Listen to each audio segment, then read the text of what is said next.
قرآن پاک کے آغاز میں دیکھیے اللہ رب العزت نے سورہ بقرہ کے شروع میں فرمایا ھدی للمتقین، یہ قرآن ہدایت تو ہے لیکن متقین کے لیے۔ اور پھر جو متقین کی صفات بیان کی وہ حقیقت میں صحابہ اکرام کی صفات ہیں کہ الذین یؤمنون بالغیب، کہ وہ غیب پر ایمان رکھتے ہیں، ویقیمون الصلاۃ، نماز قائم کرتے ہیں، ومما رزقناہم ينفقون،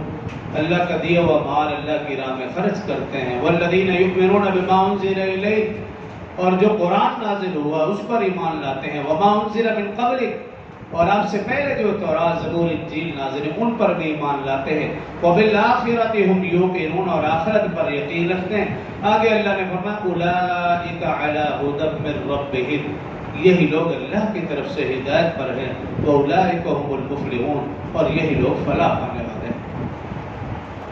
سورہ حجرات میں اللہ رب العزت نے فرمایا اولئک الذین امتحن اللہ قلوبہم للتقوی، اللہ فرما رہے ہیں اولئک الذین امتحن اللہ قلوبہم، نمتحن امتحان سے ہے، اللہ فرما رہے ہیں میں نے ان کے دلوں کا امتحان لیا، للتقوی، وہ سب کے سب متقی پرہیزگار۔ اللہ نے جب صحابہ کرام کے دلوں کا امتحان لیا اور وہ متقی ٹھہرے تو پھر کوئی بھی شخص کچھ بھی کہتا رہے اس کی کسی بھی بات کا کوئی اعتبار نہیں۔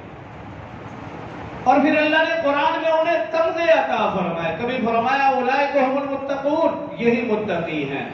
اولئک ھم المفلحون، یہی فلاح پانے والے، اولئک ھم الفائزون، یہی کامیاب، اور فرمایا اولئک ھم الراشدون، یہی ہدایت یافتہ ہے۔ یہ قرآن کا فیصلہ ہے۔ اور پہلے سپارے کے آخری صفحے میں اللہ نے فرمایا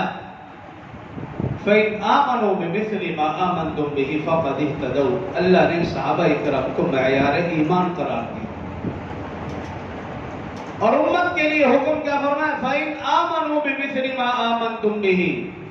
اگر تم میں سے کوئی شخص ایمان لانا چاہتا ہے وہ صحابہ جیسے ایمان لائے گا، فَقَدِ اهْتَدَوْا، تو ہدایت پائے گا۔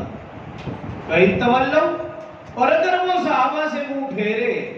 فَإِنَّمَا هُمْ فِي شِقَاقٍ، وہ اس کائنات کا بدبخت ترین بد نصیب شخص ہے۔ تو قرآن پاک میں جا بجا اللہ رب العزت نے صحابہ اکرام رضوان اللہ علیہم اجمعین کا ذکر فرمایا۔ تو صحابہ کو جب بھی دیکھنا ہو، جانچنا ہو، پرکھنا ہو، ویسے تو ہمیں حق نہیں ہے کہ ہم صحابہ کو پرکھیں یا ان کے ایمان کو پرکھیں یا اس شخصیت کو پرکھیں، وہ تو قرآنی شخصیات ہیں، لیکن اگر کوئی شک شبہ ڈالے آپ کے دل میں تو آپ نے صرف اور صرف قرآن میں دیکھنا اللہ کا کیا فیصلہ ہے، رضی اللہ عنہ ورضوا عنہ۔ جب اللہ صحابہ کرام سے راضی ہیں تو کوئی شخص کچھ بھی کہتا رہے اس کی پرواہ نہیں۔